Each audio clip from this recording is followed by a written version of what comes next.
कभी कभी कुछ क्राइम इतनी डरावनी होती है कि सच और झूठ के बीच का डिफरेंस पता ही नहीं चलता। ये क्राइम भी कुछ ऐसी ही है। एक मासूम लड़की, एक खौफनाक रात और एक ऐसा राज जिसे जानकर आपके रोंगटे खड़े हो जाएंगे। क्या ये हत्या थी या कुछ और? आइए जानते हैं पूरी कहानी मेरे साथ। 11 जुलाई 2021 पाकिस्तान के लाहौर शहर के पुलिस चौकी में एक आदमी का कॉल आता है। और वो आदमी कॉल पर पुलिस को बताता है कि जब मैं अपनी बहन के घर गया तब मैंने कुछ ऐसा देखा कि मेरे पैरों तले जमीन खिसक गई। मैंने देखा कि मेरी बहन के शरीर पर एक भी कपड़ा नहीं था और वो जमीन पर पड़ी हुई थी और उसका किसी ने खून कर दिया था। उस आदमी के कॉल पर यह बात सुनने के बाद पाकिस्तान पुलिस तुरंत उस जगह पे पहुंचती है। जब पुलिस उस जगह पे पहुंचती है तब पुलिस ये देखती है कि उस लड़की के शरीर पर एक भी कपड़ा नहीं था और साइड में एक लाल कपड़ा भी पड़ा हुआ था। उस लड़की के गले पर दाग भी था। इसका मतलब ये साफ था कि खून गला दबाकर किया गया। इतना ही नहीं, घर का सामान इधर उधर बिखरा हुआ भी था। अब पुलिस को ये लग रहा था कि शायद कोई आदमी इस घर में चोरी करने आया होगा और जब इस लड़की ने उसे रोकने की कोशिश की होगी तो उसने मार दिया और वहां से फरार हो गया। पुलिस उस लड़की के भाई नासिर से पूछताछ करती है। नासिर पुलिस को बताता है कि मैं कल रात ही दुबई से वापस आया और जब मैं आज 11 जुलाई 2021 में मैं अपनी बहन से मिलने आया तो मैंने डोरबेल बजाया मगर उसने गेट नहीं खोला। जिसके बाद मैंने कम से कम 10 मिनट तक उसको आवाज़ दी पर तब भी उसने गेट नहीं खोला। फिर मुझे लगा कि शायद मेरी बहन कहीं बाहर गई होगी तो मैं वहाँ से वापस जाने लगा। जैसे ही मैं वहाँ से निकल रहा था तभी मैंने देखा कि उसकी कार गैरेज में खड़ी है, मगर वो कहाँ? अगर वो घर पर है तो दरवाज़ा क्यों नहीं खोल रही है? जिसके बाद मैं तुरंत वहाँ दरवाज़ा के पास वापस चला गया। मैंने देखा कि घर में ताला भी नहीं लगा हुआ था। तब मुझे अपनी बहन की फिक्र होने लगी। जिसके बाद मैं पीछे के दरवाजे से उसके घर में घुसा और जो मैंने देखा उसे देखने के बाद मेरी आंखें खुली की खुली रह गई। मैंने देखा कि मेरी बहन की बॉडी पर एक भी कपड़ा नहीं था और उसके साइड में एक लाल रंग का दुपट्टा भी पड़ा हुआ था जिसे खूनी ने उसका गला दबाकर खून कर दिया था। पहले मैंने कपड़े से उसकी न्यूड बॉडी को ढका, फिर मैंने फौरन आपको कॉल करके बुलाया।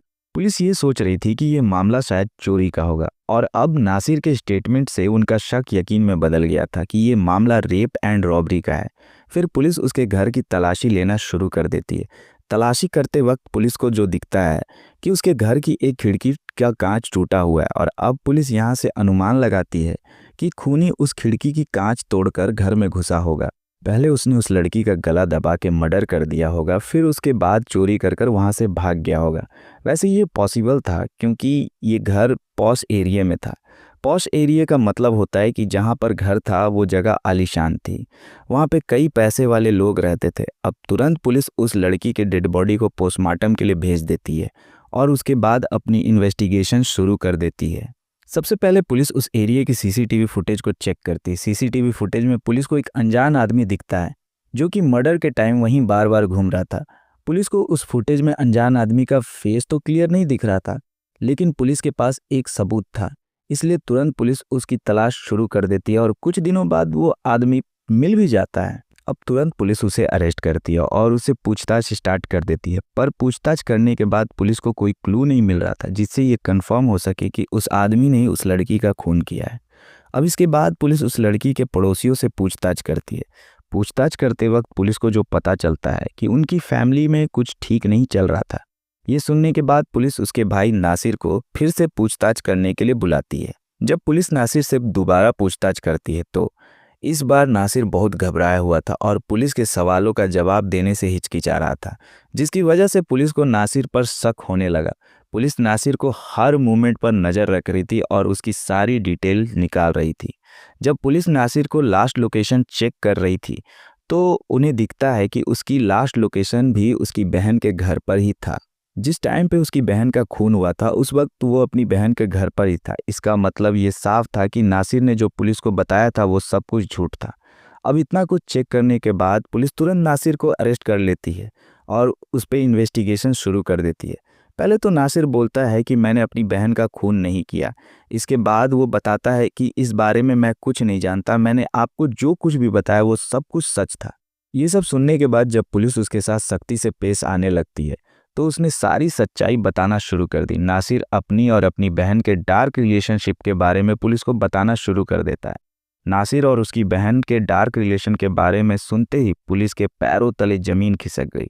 दरअसल जिस लड़की का खून हुआ था उस लड़की का नाम नयाब नदीम था। नयाब नदीम का जन्म 1992 में पाकिस्तान के लाहौर शहर में हुआ था। नयाब के पापा की 2 वाइफ थी। नयाब उनकी पहली वाइफ की इकलौती बेटी थी और नयाब के 2 स्टेप ब्रदर भी थे। वो दोनों दूसरी वाइफ से थे। पहले भाई का नाम था नासिर, उसकी उम्र 25 साल थी और दूसरे भाई का नाम था असलम, उसकी उम्र 23 साल थी। नयाब नदीम दोनों भाई से बड़ी थी। नयाब अपने पापा और उनकी 2 वाइफ और 2 भाई के साथ एक ही घर में रहती थी। नयाब का बचपन से ही सपना था कि वो बड़े होकर एक्टर बनेगी या मॉडल बनेगी। बचपन से ही वो फिल्म लाइन में जाना चाहती थी। लेकिन ये जो नयाब थी वो ओपन माइंड की लड़की थी और उसके घर वाले बिल्कुल वैसे नहीं थे और वो चाहती थी कि वो आगे चल के फिल्म लाइन में जाए। लेकिन आपको तो पता ही है कि ये एक तो पाकिस्तान, ऊपर से नयाब एक लड़की। पाकिस्तान में लड़कियों के साथ कितनी पाबंदी है ये आपको पता ही है। इसलिए नयाब के घर वाले उसके सपनों को लेकर उसके सख्त खिलाफ थे। उन्हें लगता था कि ये काम गंदी लड़कियां करती है और छोटे घर की लड़कियां करती है, उससे उनका नाम खराब होगा, वो शहर में कहीं मुंह दिखाने लायक नहीं रहेंगे। पर नयाब अपने सपनों को लेकर सीरियस थी, इसलिए वो अपने घर वालों की एक भी बात नहीं सुनती थी और घर वालों के खिलाफ जाकर मॉडलिंग का ऑडिशन देना शुरू कर देती है। पर जब ये बात नयाब के स्टेप ब्रदर को पता चलती है तो वो दोनों अपने पापा को बता देते हैं, जिसके बाद नयाब के पापा और उसके स्टेप ब्रदर मिलकर नयाब को बहुत डांटते हैं, जिसके बाद उनके बीच बहुत लड़ाइयाँ होनी शुरू हो जाती हैं। अब नयाब जो थी वो ओपन माइंडेड लड़की थी तो उसे इन बातों से कोई फर्क नहीं पड़ता था, लेकिन ये लड़ाइयाँ जो थी ये डेली का हिस्सा बन चुकी थी। पर नयाब अभी भी अपने परिवार की एक भी बात नहीं सुनती थी, वो मॉडलिंग का ऑडिशन देती रही। तभी ऐसा ही 2015 में नयाब को एक अच्छा खासा ऑफर मिल जाता है, जिसके बाद वो अपने पापा का घर छोड़ देती है और लाहौर में एक किराए के घर में आके रहने लगती है। अब ना वो अपने घर वालों से मिलती थी ना उसके घर वाले उससे मिलने जाते थे, पर जब कभी भी फैमिली फंक्शन होता था बस तभी ये सब एक दूसरे से मिला करते थे। नयाब नदीम की लाइफ बढ़िया चल रही थी। मॉडलिंग और एक्टिंग में उसे अब अच्छे खासे ऑफर मिलने लगे थे।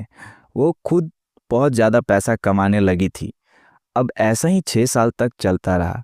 नयाब अच्छे खासे पैसे कमा लेती है और बहुत सारी प्रॉपर्टी भी खरीद लेती है और यहाँ तक कि नयाब ने लाहौर के एक पॉश एरिया में अपने लिए एक खुद का घर भी खरीद लिया था, जिसमें वो अकेली ही रहती थी। तभी 10 जुलाई 2021 को उसके भाई नासिर को कहीं से पता चलता है कि उसकी बहन नयाब का कई लड़कों के साथ नाजायज संबंध है और वो कई लड़कों के साथ उठती बैठती है और देर रात तक क्लब पार्टी करती है और ये सब पाकिस्तान में कई लड़कियों को मना है। इसलिए वो 11 जुलाई 2021 को अपनी बहन के घर उसको समझाने गया। नासिर का मर्डर करने का कोई इरादा नहीं था, पर 11 जुलाई 2021 को जब नासिर फ्रंट गेट से नयाब के घर में अंदर आता है तो सबसे पहले दोनों के बीच में नॉर्मल बातचीत होती है। तभी इस बातचीत के दौरान नासिर फिर से वही टॉपिक उठा देता है और नयाब पे इल्ज़ाम लगाने लगता है कि तुम्हारे कई लड़कों के साथ नाजायज संबंध है, इससे हमारे मोहल्ले में हमारी बेइज्जती हो रही है और हम मुंह दिखाने लायक नहीं रहें, इसलिए तुम अपना ये मॉडलिंग का काम छोड़ दो। पर नयाब बोलती है कि मैं ये मॉडलिंग का काम नहीं छोड़ूंगी, तू जो कर सकता है वो कर ले। इसी दौरान नासिर को बहुत तेज गुस्सा आ जाता है और वो बिना कुछ सोचे समझे लाल दुपट्टा से नयाब का गला घोंटकर उसे वहीं पर मार देता है। लेकिन जब नासिर का दिमाग की बत्ती खुलती है या यूं कहें उसे होश आता है, तब वो घबरा जाता है और सोचने लगता है कि ये मैंने क्या कर दिया। अब खुद को बचाने के लिए और अरेस्ट होने से बचने के लिए नासिर एक प्लान बनाता है। नासिर अपने हाथों से अपनी बहन नयाब का सारा कपड़ा उतार देता है, फिर उसके बाद घर की एक खिड़की का कांच तोड़ देता है, जिससे ये मर्डर नहीं बल्कि चोरी का मामला लगे। नासिर एक तरह से इस मर्डर को फ्रेम कर रहा था ताकि पुलिस को लगे कि नासिर इस खून में इसका कोई लेना देना नहीं है, मगर उसे जरा सा भी अंदाजा नहीं था कि वो कितनी बुरी तरह से फंसने वाला है। नासिर ने नयाब का गला दबाकर खून कर दिया, फिर उसके कपड़े उतारकर इस खून को रंग देने की कोशिश की, पर उसे अपनी बहन नयाब के साथ कुछ उल्टा सीधा नहीं किया, मगर फिर भी दोनों के बीच डार्क रिलेशन था। पुलिस को पोस्टमार्टम में ये कंफर्म हो गया कि नायाब की मौत गला घोटने की वजह से हुई है, जिसके बाद कोर्ट में नासिर को अपनी ही बहन का खून करने के जुर्म में गिल्टी प्रूवन किया जाता है और उसे उम्र कैद की सजा होती है।